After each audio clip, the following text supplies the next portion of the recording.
Well, welcome to the Helping Families Be Happy podcast, where we explore the often messy world of family love and relationships. I'm your host for this podcast, Christopher Robbins, husband, father of 9, founder of Familius, fly fisherman, and outdoor enthusiast living in the beautiful California Central Valley. We welcome today's guest, Paul Mandelstein. Now, Paul was the founder of the Father Resource Network to provide coaching and support services to help men meet the challenges of fatherhood today. He is a pioneer in the field of personal communications technologies and body, mind, spirit publishing. As president and publisher of the book publishing company, he directed a line of books in the family planning, comparative religion, and community lifestyle categories. He was the founder of Quantum Publishing, which specialized in reference books for emerging telecommunications technologies. Along with other milestones in publishing, he published the first Dummies Guide series, selling millions of copies and kicking off that genre. He is also the author of The Nightingale and the Wind and Queen Amelie and the Enchanted Lute. Both illustrated new mythology folktales focused on equality, freedom, and personal empowerment. Paul is the author of the Familius title, The World's Best Dad During and After Divorce. Paul is a divorced father with 4 children and 4 grandchildren. Today, we're talking about managing the holidays if you happen to be divorced or separated from your partner. The information shared aligns with the Familius habits: talk together, heal together, and learn together. You can learn more about the Familius 10 Habits of Happy Families by going to the Habit Hub blog on Familius.com. And for the video of this podcast, please go to the Familius YouTube channel. Well, Paul, thank you again for joining us. We are so grateful for your time. Happy to be here with you. Yeah. Now, the holidays are upcoming, and some of our friends and listeners happen to be divorced or separated.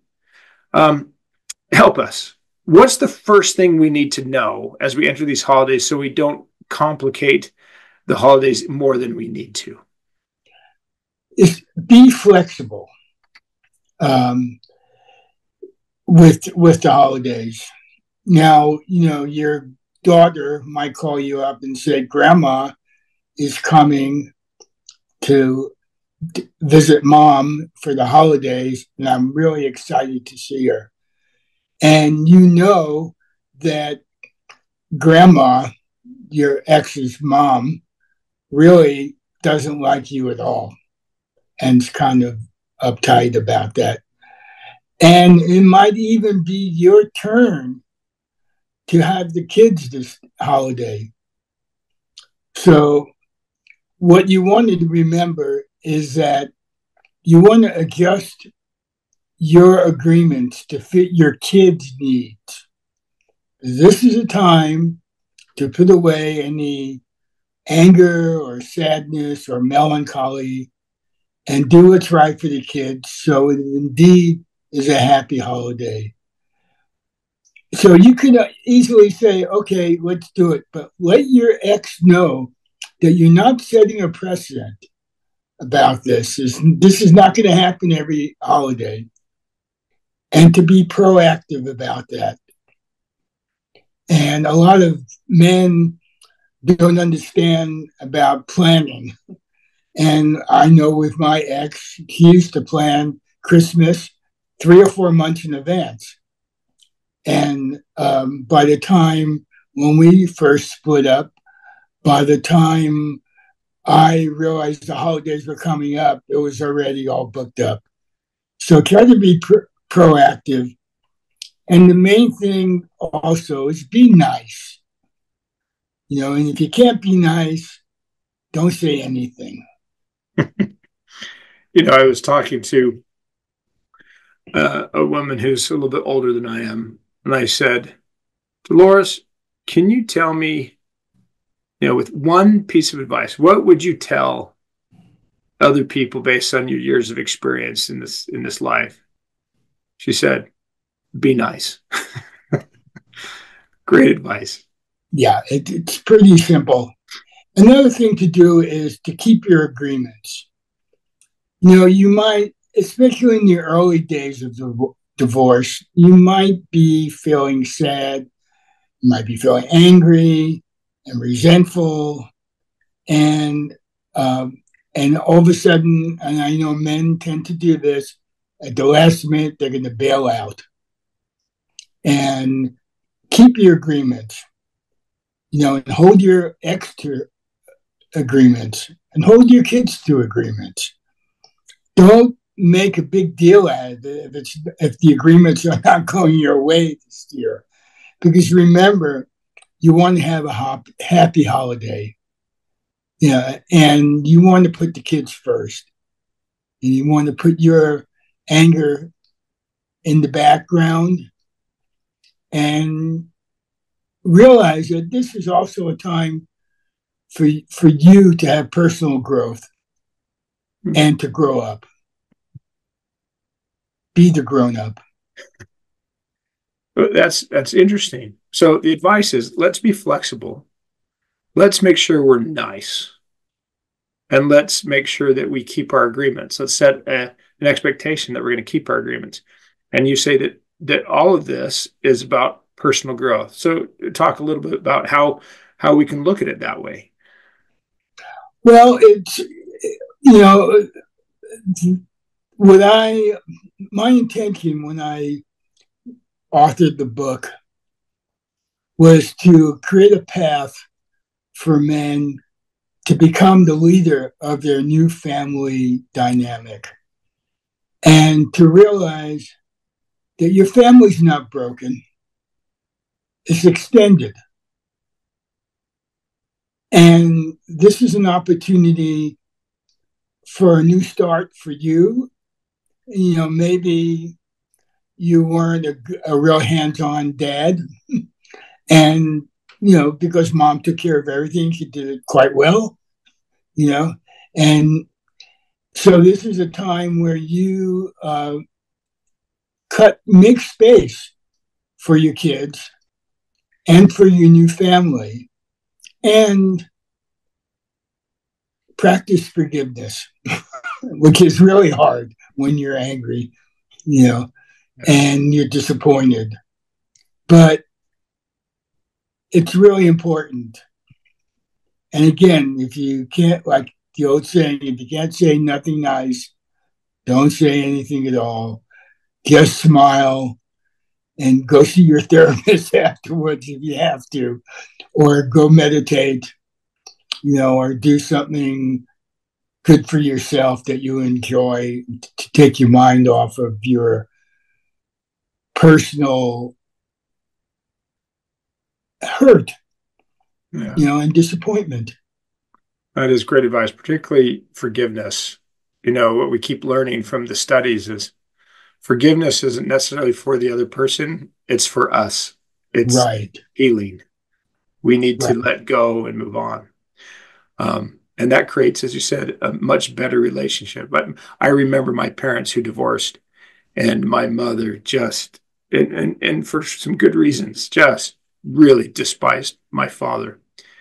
But over the years, and it took a long time, but in the latter years of her life, because of some hobbies that she took up, I saw that she let go completely, and she no longer had those feelings of hate and that she had before, and she was a much happier person after that.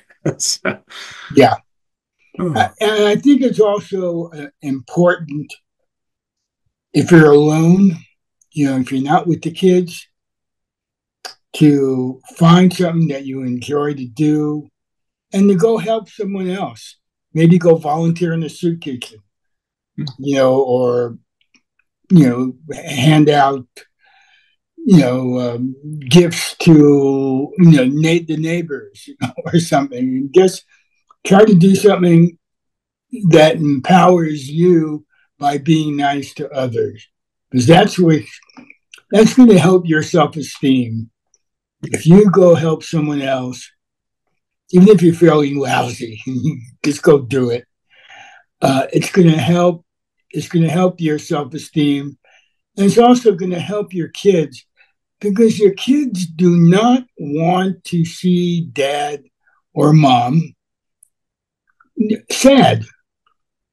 especially around the holidays. Well, that's again great advice. It falls into the Familius habit, give together, which was a habit that we instituted during the pandemic, during December, when so many were discouraged and depressed about the state of the world. And we know from research and statistical evidence that giving of one's time to others, serving others, is an absolute endorphin boost to people and helps bring a better outlook. So that's great advice during this challenging time when one is divorced or separated from their partner and spending the holidays in perhaps a situation that is not optimum or what they wanted.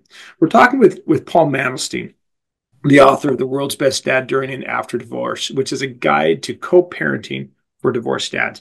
Now, just help us understand again this idea that you've created called positive collaborative co-parenting, because I think that's the whole focus of your book. Yes, yes. Well, basically, like I mentioned, this is the opportunity for the divorced parent to create a new family dynamic, one that is not full of hurt. And I am trying to establish a path, especially for dads who tend to bail out, to not bail out and to become the leader, in fact, become the hero, in fact. This is a hero's journey, to reference Joseph Campbell, that, and it's a challenge, and it might be really hard. And especially in the first years, it might be really difficult, but this is an opportunity for personal growth. And you should take the opportunity to do that. Great advice. Well, this has been helpful. Is there anything else that you wanted to share with our listeners about ensuring that this upcoming holiday season is one to remember in a very positive way? Well, I want to suggest that you build new traditions, because you're a divorced family now.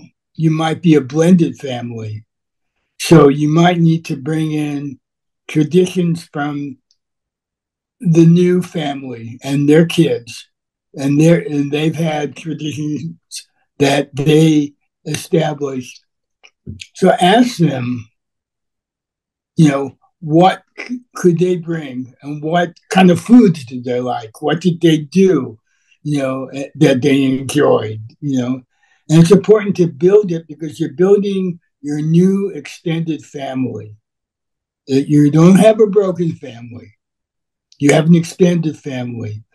Now you got 3 sets of grandparents, perhaps, a lot of different uncles, a bunch of cousins, and just to also basically to chill out, and let the kids have a good time and avoid the indulgence trip, which is, you're feeling bad about your situation, so you're showering the kids with more gifts than necessary, and more of this and that. And what the best gift that you can give to the kids is for them to see that you're happy, and you're happy with them, and you're happy with, you might not be happy with your mom, but you don't disparage her. You don't, and you certainly don't do it in front of the kids. You might have this, bring it to your therapist, bring it to your clergy, bring it to your friends, but don't burn out your friends, because after a while, they're going to say, enough of this. It goes back to the second principle, be nice. Yes, be nice. Be nice. That sums it up. Don't be a jerk. Don't be a jerk. So be flexible, be nice, keep agreements, look at this as an opportunity for personal growth, and remember, forgiveness is for you. So yes. Very nice. Paul, this has been really wonderful. Now, where can our guests find you online? Right now, I don't have a website up right now, but they can contact me through my email and I guess through Familius. Best way to contact Paul is through Familius.com. Well, as we conclude today's podcast, I'd like to thank Familius for its support in bringing this podcast to your ears and your heart. We'd be thrilled if you subscribed to the podcast and left a review. And when you're ready for that next amazing book adventure, we'd be thrilled if you chose a book from Familius, one step at a time, one holiday at a time, being nice, flexible, and keeping our agreements. We can make the world a happier place.